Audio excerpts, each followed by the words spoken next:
हजरत मलकुल मौत इजराइल अलैहिस्सलाम ना हजरत इब्राहिम अलैहिस्सलाम की रूह कब्ज करने के लिए हाजिर हुए। तो कहा जनाब चलिए आपकी रूह लेने आया हूँ। तो हजरत इब्राहिम अलैहिस्सलाम फरमाने लगे, इजराइल क्या कोई खलील भी अपने खलील की रूह कब्ज करता है?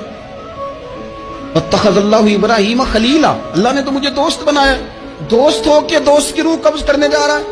हजरत इजराइल ने इरादा छोड़ा और हजरत इब्राहिम का वो जुमला लेके रब की बारगाह में हाजिर हुए। अर्ज की मालिक जनाब इब्राहिम अलैहिस्सलाम ने फरमाया है कि अल्लाह की बारगाह में अर्ज करो कि मालिक क्या कोई खलील भी अपने खलील की रूह कब्ज करता है? तो रब करीम ने फरमाया अब मेरा भी पैगाम जाके जनाब इब्राहिम को दे दो, उनसे जाके कहो रब फरमाता है क्या कोई खलील भी अपने खलील की मुलाकात को नापसंद करता है? आपको तो मिलने को बुला रहे हैं, मौत तो एक पुल है, यहां से गुजरेंगे तो जाके महबूब से मिलेंगे। तो क्या कोई खलील भी नापसंद करता है कि वो अपने खलील से मुलाकात न करे?